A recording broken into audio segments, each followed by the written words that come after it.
And the reason I wanted to talk to you today is because I want to learn more about learning from home, how people have been adjusting to it, the teachers, families. What can you tell me about that? Mhm. Um, it's been a rough road for everybody to adjust to just a new way to do school business. I think we've done a good job in the school district of Beloit, and I think that's really based on the relationship that all of our teachers, principals, school staff have directly with the families, so that we could connect quickly and easily and do learning together about how to do our distance learning.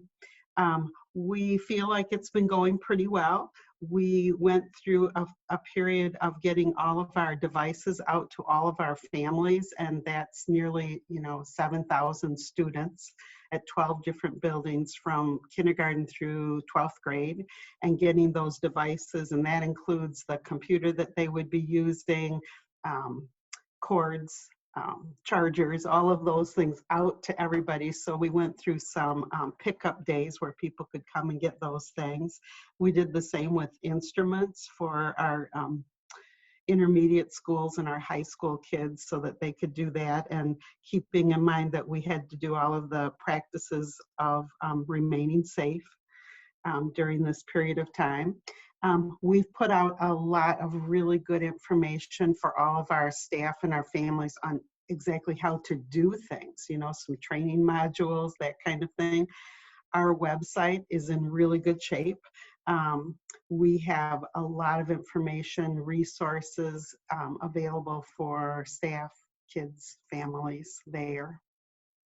And I was speaking to a few parents, and they expressed to me so much gratitude that they have for their teachers, but they also explained that they're having trouble too adjusting to things. They're now playing the role of teacher, a role that they haven't had to do before.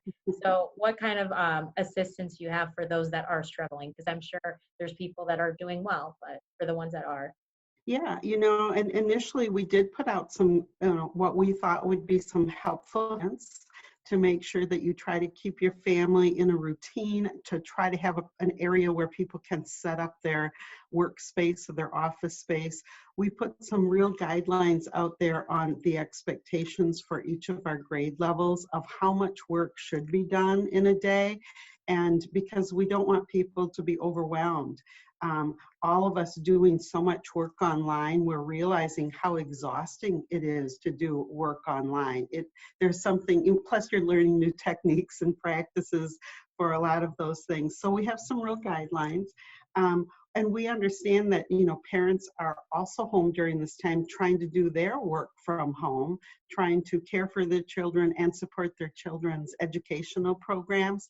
We have some families with 3, 4, 5 kids, and they all have to use devices and set things up at home. And we also know that everybody's a little worried during this time. We don't know how long this is going to last.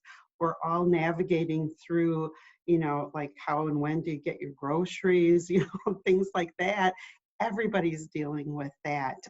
So we have a lot of understanding for how difficult this must be for everyone, including our teachers, because they have kids at home that they are also trying to do their, be in the teacher and parent role with their own children. So yeah, it's a tough time for everybody. We are all saying that we are learning so much during this time and appreciating so many different things in our lives during this time. And I know for us, Governor Pritzker announced that school districts should prepare for possibly developing a fall curriculum. I don't know if that's the case for you folks, but I'm sure it probably applies. Have you been starting to think about, fall curriculum? Have you been planning ahead? Mm-hmm. We are starting those discussions. Governor Evers has not put out anything that extends beyond the end of the school year, which for us, our school year in Beloit actually ends that first week in June, but the actual school year ends under the governor's order, the end of June, that June 30th date, where we are not allowed to be in our buildings, on our grounds, or to have any kinds of events. So, you know, it's been hard. Each step of understanding the closure has felt, you know, a little upsetting that, you know, it's lasted longer than, you know, the very initial things in that March 13th when our schools initially were put under closure.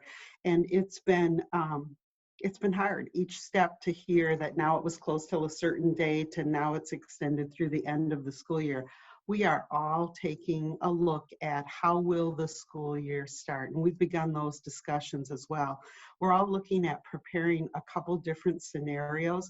Maybe we will have like full reopening of our schools, but how will it look and how will it happen, and how will we help the students, the families, and our staff acclimate to being gone for this long period of time and getting back into not only the routine of school, but the actual learning and measuring, you know, where kids are at with their learning as they return to school.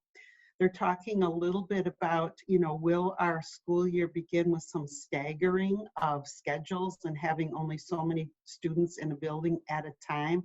How would that look? How would we do that? How do we support our families and our staff during that kind of a reopening? And then we have begun to hear a little bit about, you know, what if our schools don't open until January of 2021? And that's a really hard thing for any of us to get our thoughts around, but it's a possibility. This, as we all know, things are changing every day. We hear new interpretations of things every day, new decision making made at the state and then the federal level that impact all of us in our lives.